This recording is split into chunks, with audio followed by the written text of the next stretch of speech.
So it's been quite a while since my last video, and you're about to find out why.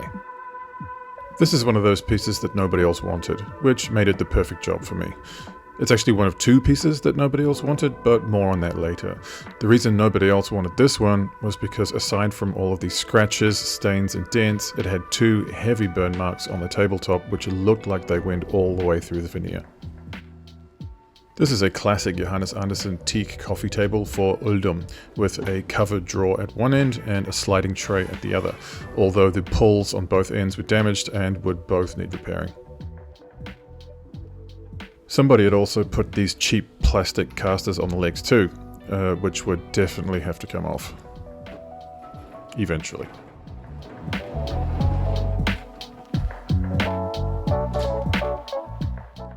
So for this table I've got a plan A and a plan B. If I can get those stains and burns out completely, I'm going to go with a traditional Danish oil finish. I'll stain it, rub a few coats of Danish oil on, and then give it a quick coat of beeswax. If this works out, the result could be a really nice coffee table that is perhaps worth a little bit of money. If I can't get the stains out and I end up having to do a whole bunch of touch-ups with paint and pens and stuff like that, then I'll have to do a layered finish with stain and shellac and varnish.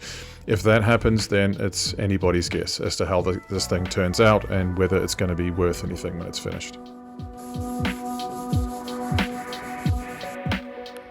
One way or the other, I had a feeling it was going to come down to those two burn marks.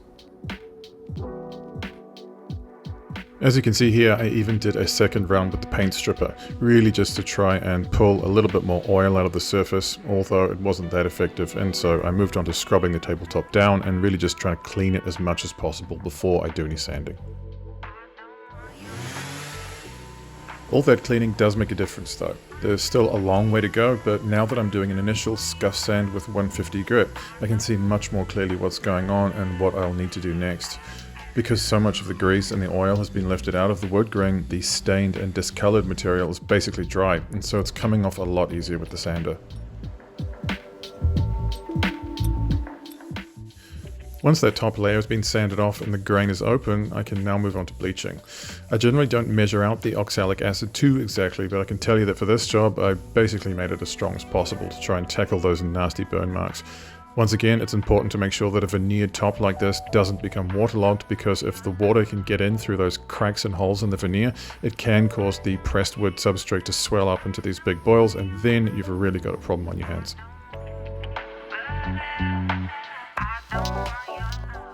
After 3 rounds of bleaching, I decided to give it a rinse off and let it dry, although it was starting to become clear by this stage that those little burn marks were not going anywhere just yet.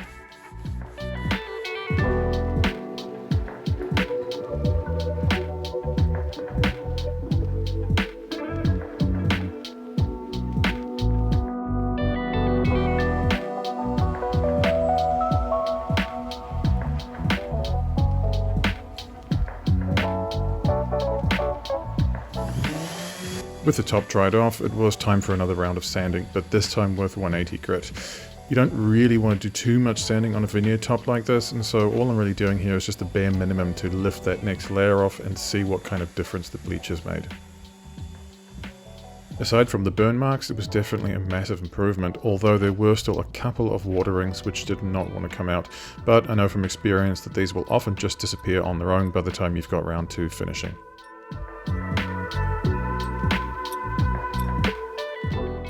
The question of what to do about these burn marks was a difficult one though. I could tell that even with some spot sanding, they were never going to disappear completely.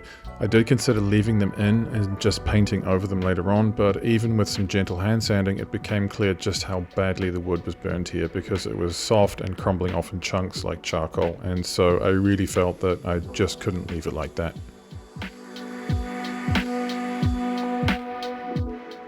This is definitely not what I was hoping for with this table, but at the time I didn't feel like I had any better options. And then, to make matters worse, when I wheeled the table outside for the filler to dry off, this happened. The jammed caster wheel got stuck in the drain here and smashed the leg open.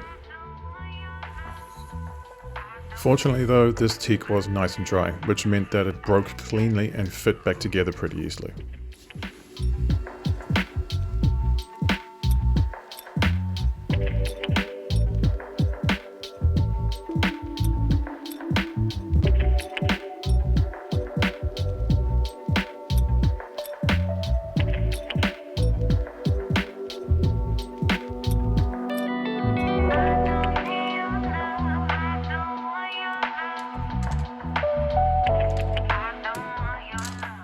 As soon as the glue was dry, I took the opportunity to remove the other 3 casters, which would have been easy were they not glued in.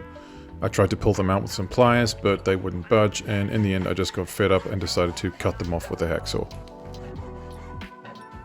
The next step in the process was to remove both of these sliding extensions so that they could be worked on separately later on, and so that I could move ahead with stripping and sanding the underside of the table.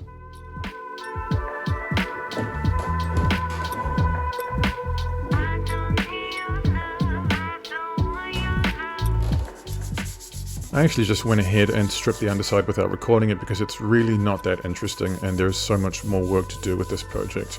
The legs and apron were in pretty good condition and I probably just could have wiped them down with spirits, but in any case it didn't take long and I was able to give them a quick scuff sand by hand, once again just to take off that top layer and prepare the wood for further treatment.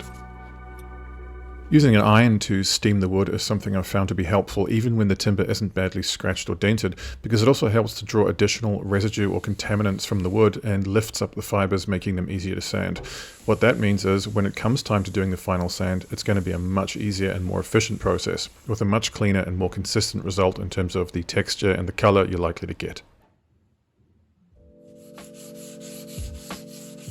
After the wood was dry, I gave the legs and apron a final sand with 180. Apart from a couple of little nicks, there was really nothing that needed any serious attention. Using the iron had had its intended effect, and so it was pretty light work on the whole. It's moments like these where I'm really able to appreciate the design elements of a piece like this. This is now the 4th Johannes Andersen table I've worked on, and these clean flowing curves, especially in the way where it sort of hides or disguises a join, are definitely a trademark of his, and they make these pieces a pleasure to work on.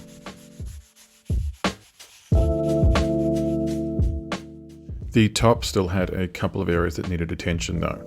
This scratch was not something I'd noticed until after I'd already bought the table, I guess because it looked so minor in comparison to everything else, and in the end I wasn't able to steam it out much, which was a bit of a disappointment. Dents are usually easier to steam out because the material has just been compressed in, whereas scratches or gouges involve some amount of material having been scraped out, and so they often have to be filled in again with filler.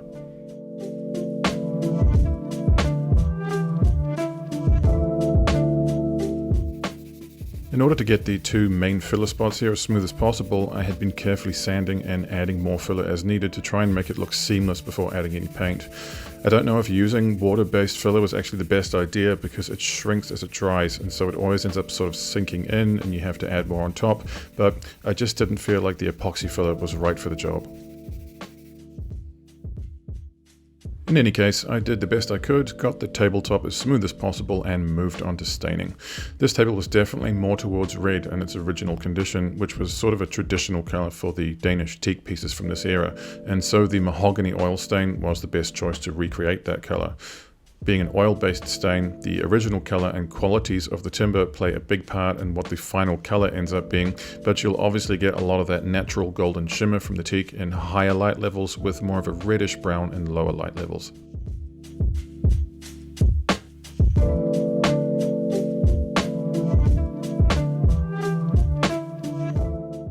With the stain drying, I decided to take a look at the drawers, which is really one drawer and one sliding tray, but as I mentioned at the beginning, the pulls on both had been cracked and broken off pretty badly, far worse than anything that could be repaired with epoxy, and so the only thing I could do was to cut in some fresh timber and shape it as best I could with the tools that I had. First step was to make a clean cut above where the handle had broken off. My little battery-powered skill saw is not really the ideal tool for the job, but these drawers are about 70 centimeters in length, and so putting them on the portable table saw was just not practical, and so I just rigged up a little makeshift track and clamped the drawers to the side of the workbench.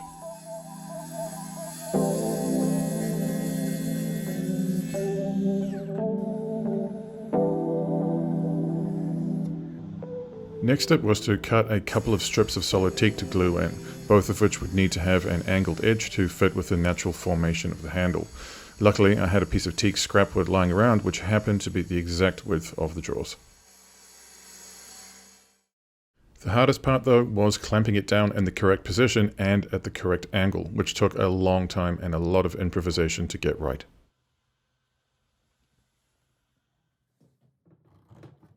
But it all worked out, and so now the big challenge was to trim and shape the new wood so that it mirrored the contours of the original design.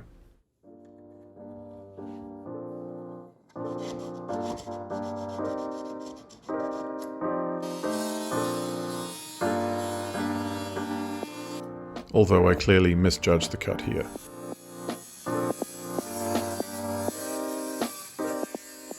Working with limited tools can actually be fun though. For a job like this, you would probably be best with a router, but without one in the workshop, I had to get creative and basically just use my skill saw to do the same job. And it was really just a case of being precise with the positioning and depth of the saw, especially when it came to carving out the interior profile of the handle.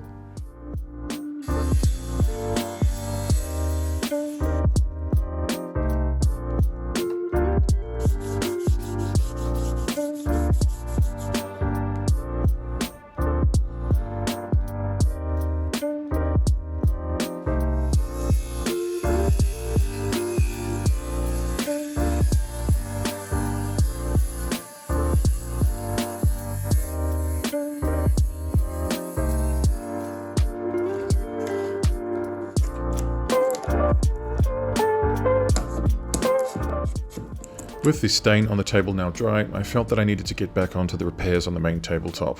To be honest, at this stage I already had my doubts about how well I would be able to blend in those patches where the burn marks had been. Doing a repair on a corner or an edge is one thing, but 2 circles in the middle of a tabletop is another.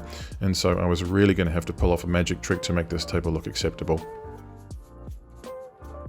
I did the best I could to mix up a good base color with the acrylic paints, but even getting an approximate color match is hard enough because paint reflects light differently, and so the shade or tone of the color looks different depending on where you are standing in relation to the light source. I did try to give it a bit of texture, but acryl doesn't respond too well to sandpaper or knives, and so I chose to start layering on the shellac in order to help build and blend the touch-up spots a little better.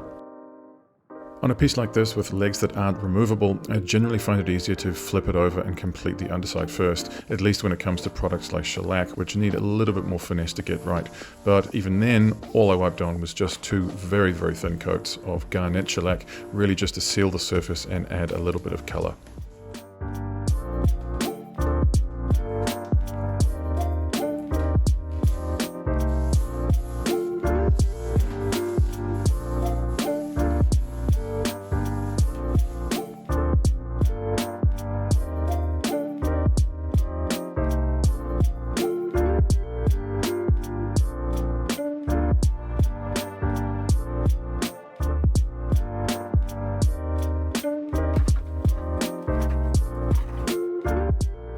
So this was my first attempt, and as you can see, in trying to blend the repairs out, I just ended up making them bigger and almost more obvious. I mean, it's definitely better than nothing, but this table deserved better. And so now this is the point where everybody who knows me rolls their eyes and tells me I should just walk away and be happy with what I've already achieved. Yep, I decided to strip the tabletop again and start from scratch. The difference this time is that I don't have to worry about sanding or anything like that, because I can just wipe off the stripper, scrub the top down with solvents, and then immediately apply some wood stain and just start building the finish again. I did add a little more instant filler to the holes, but with some help from the heat gun, this whole process was completed in a couple of hours, and so it really wasn't too much of a big deal.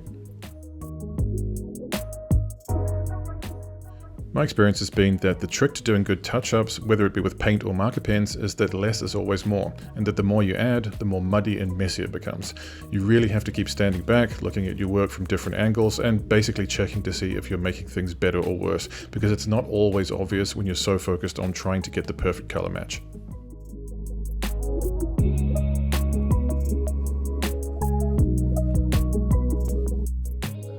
From some angles it disappeared, but from others it really stood out, and despite the amount of work I'd already put into this table, I was still not happy with the result. Plan A had never really gotten off the ground, and now Plan B had failed to deliver, which meant that it was time to execute Plan C, which is actually Plan V. V is for veneer. In order to re-veneer this table though, I'm going to have to take it apart, and because this table was never meant to be taken apart, it's going to be a big job which I will have to cover in the next episode. But don't worry, the conclusion to this story will be available very soon, and it will definitely be worth the wait, so stay tuned. Until then though, thanks for watching.